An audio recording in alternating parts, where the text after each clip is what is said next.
Variáveis aleatórias, mais uma aula e eu sou a professora Luciane Alcoforado. Vamos aqui ver o conceito de variável aleatória. Vamos considerar S o espaço amostral e X uma regra que associe cada elemento de S, ou seja, do espaço amostral, a um número real. X em maiúsculo, denotamos sempre em maiúsculo, é chamado de variável aleatória. Aqui temos uma figura tirada do livro do Bussab e Moretti, onde o ômega aqui representa o meu S, né? Então, o espaço amostral, formado por alguns elementos, que estão denotados aqui por W1, W2 até W6, X sendo a regra que vai transformar cada elemento num número real, ou seja, numa reta real representada por x1, x2, x3 e x4. Aqui é só um exemplo ilustrativo. Mais detalhes vocês podem ver no livro do Bussab e Moretti. Também temos aqui a notação matemática. Nós representamos P, probabilidade de x maiúsculo, que é a variável aleatória, assumir, ou seja, ser igual a um certo valor xi.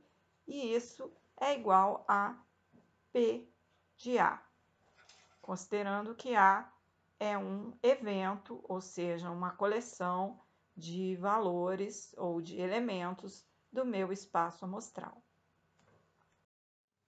O conceito de variável aleatória de Bernoulli. Observe o esquema à sua esquerda.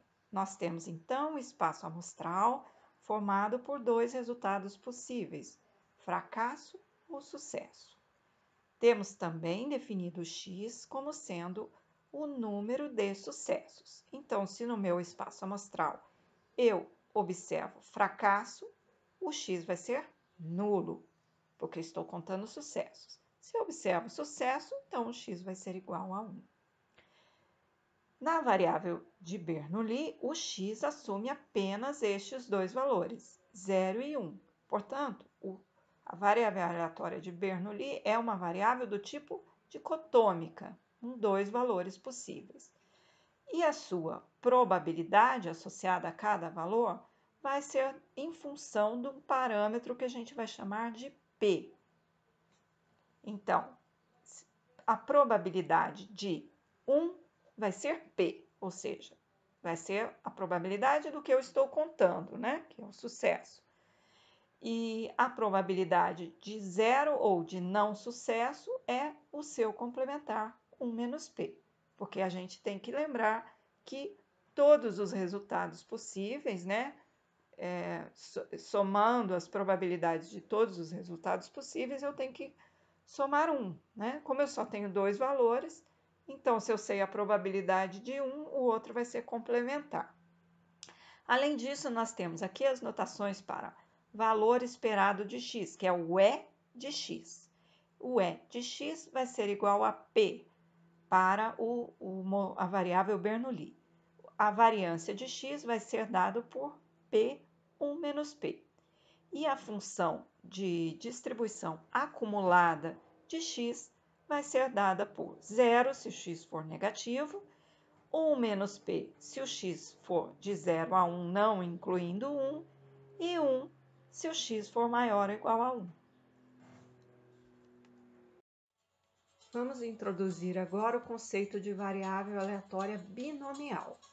Para isso, eu vou me apoiar em ensaios de Bernoulli, ou seja, aqui nessa figura nós temos uma representação em forma de diagrama de árvores, onde eu estou repetindo um experimento de Bernoulli 3 vezes, ou seja, aqui a gente tem n igual a 3. O que é o experimento de Bernoulli? É o que a gente viu no slide anterior, né? Então, cada vez que eu executo esse experimento, eu vou observar se ocorre sucesso ou fracasso, tá? Então, na variável aleatória binomial, o x, ou seja, a minha variável x, ela vai contar o número de sucessos que vão ocorrer quando eu repito n vezes esse experimento que só tem 2 resultados possíveis. Então, como ficaria o meu espaço amostral para n igual a 3? Se a gente percorrer essa árvore, a gente vai conseguir construir esse espaço amostral. Então, o primeiro caminho eu passo pelo ponto S, depois de novo pelo S, depois pelo S. Então, o primeiro elemento do meu espaço amostral é SSS. Depois eu passo por S, vou para S novamente e para F. Então, SSF. E assim eu vou percorrendo essa árvore até o último caminho, que é o F, F, F. Bom, aí como eu estou contando o número de sucessos, cada elementozinho aí do meu espaço amostral vai corresponder a um valor possível para o x, né? Então, por exemplo, esse FFF corresponde a quantos sucessos? Ou seja, vou contar quantos S's apareceram. Nenhum, certo? E lá no meu diagrama de árvore, eu tenho o quê? Este caminho FFF, que tem uma probabilidade, cada vez que ocorre o F, essa probabilidade é a probabilidade de fracasso, que aqui está representado por Q, ou o complementar de P, que é 1 menos P, né? O Q é 1 menos P, e, portanto, então, eu tenho a probabilidade deste elemento do espaço amostral, que é o FFF, é o Q ao cubo, e isso é a mesma probabilidade do x igual a 0. Agora vamos olhar, então, o x igual a 1. Né? O x igual a 1 vai estar associado a estes elementos do espaço amostral, que é o FSF, FFS e SFF.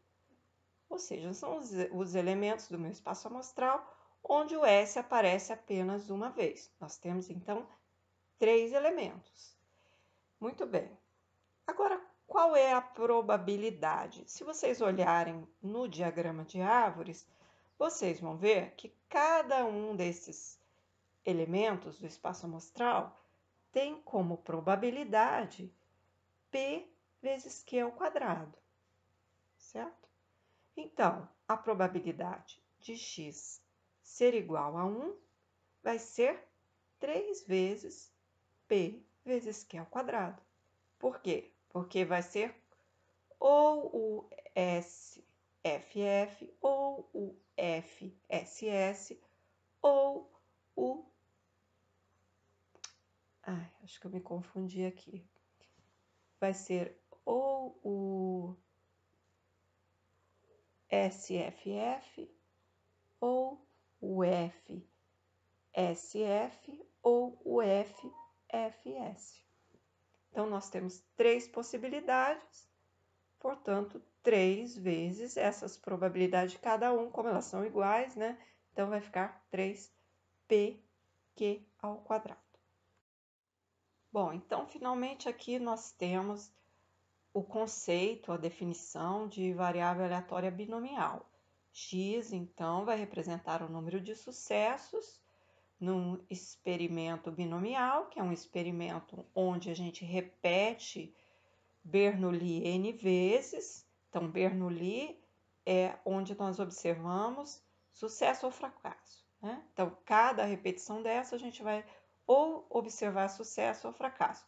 E depois que a gente repetiu várias vezes, a gente vai contar quantos sucessos nós obtivemos nessas N repetições. O cálculo, então, da probabilidade do número de sucessos está dado aí pela combinação de n, k, k, p elevado a k, q elevado a n menos k. O k vai variar de 0 até n, o p representa a probabilidade de sucesso, o q é o complementar de p, ou seja, é 1 menos p, e a combinação de n, k, k está dado aí na fórmula que vocês estão vendo, que é n fatorial sobre k fatorial, que multiplica n menos k fatorial. Bom, e agora o mais importante, né? Onde é que a gente aplica esse modelo binomial? Bom, aqui eu listei algumas possibilidades e a lista é bem maior, né? Então, em campanhas, por exemplo, publicitárias, para avaliar o número de clientes que respondem ao chamado. Então, você lança uma campanha e você estima uma probabilidade de que as pessoas respondam, né? E depois você avalia as probabilidades aí. Lancei essa campanha para tantos clientes quantos eu vou ter como resposta, né? Também no planejamento de inspeção de lotes, né, onde a gente vai avaliar o número de itens ou com defeito ou sem defeitos, né? Questões de múltipla escolha numa prova para avaliar o número de acertos ao acaso, então, redes sociais para avaliar o número de cliques e etc. Bom, agora vamos para o exemplo, né? Suponha que tem um lote com 200 placas de pisos para serem colocadas em uma obra e que se sabe aproximadamente que a cada 10 placas de piso, uma se quebra na colocação. Então, vamos escrever o modelo de distribuição de probabilidade para o número de placas quebradas na colocação deste lote de piso. Bom, então aqui a gente vai aplicar um modelo binomial. A definição de sucesso para este contexto é que a placa de piso se quebrar na colocação, né? Os parâmetros do modelo são 2 no binomial, NP. Então, o N é o tamanho desse lote, que é de 200. E P é a probabilidade de sucesso, ou seja, a probabilidade da placa quebrar na colocação. Como nós sabemos aqui, é uma a cada 10. Então, é 0,1 ou 1 décimo. Muito bem. Então, o X é o número de placas que se quebram na colocação. Aí eu pego lá o meu modelo binomial, substituo o N por 200, o P por 0,1 e o Q por 0,9, que é o complementar de 0,1. E aí eu tenho aqui descrito a minha função de probabilidade. Com essa função é possível calcular a probabilidade que eu quiser. Por exemplo, qual a probabilidade de que nesse lote eu quebre no máximo 10 pisos na colocação? Então, eu quero calcular a probabilidade de x ser menor ou igual a 10. Bem, esse cálculo manual ele é bastante trabalhoso. Então, a gente vai ver aqui no contexto, vai ver esquematicamente. Eu não espero que vocês façam esses cálculos na mão, né? Mas a gente tem que saber que, para fazer esses cálculos, a gente teria que passar pelo cálculo de x igual a 0, mais a probabilidade de x igual a 1, mais a probabilidade de x igual a 10. Né? Porque para x ser menor ou igual a 10, ou ele vai ser 0, ou 1, ou 2, até 10. Então, são muitas contas a serem feitas. Eu usei aqui um comandinho no R, que facilita muito o meu trabalho. E está aqui o comando que a gente tem que fornecer para o R, para que a gente obtenha o resultado desta probabilidade. Agora, veja que aqui, com relação a onde se aplica, a gente está mostrando um exemplo de aplicação, como se fosse lá o inspeção de lote, né?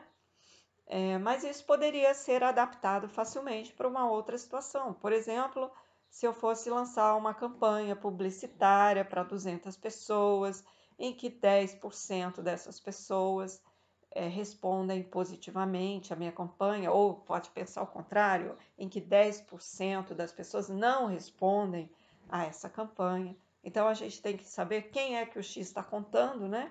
Então, vamos supor que conte quantas pessoas não respondem à campanha e o P seja a probabilidade da pessoa não responder à campanha. Então, o cálculo seria o mesmo, o modelo seria o mesmo neste contexto, certo? E aí a gente pode adaptar essa mesma estruturinha para outras situações semelhantes. Bom, agora para não ficar nenhuma dúvida, a gente viu que a probabilidade de x menor ou igual a 10 é dada por esse comando pbinom 10 200 0.1. Então, 10 é o valor lá da minha probabilidade, 200 é o parâmetro e 0,1 também é o parâmetro do binomial. Agora, se eu quiser P de x igual a 10, aí já é o valor da probabilidade num certo ponto, né? Então, o comando no R é igualzinho ao anterior, só que a letra P vai mudar para D. Então, D no R representa a probabilidade pontual e o P no R representa a probabilidade acumulada no ponto, tá? Que é o caso lá do primeiro que a gente viu no slide anterior. E se fosse P de x menor que 10?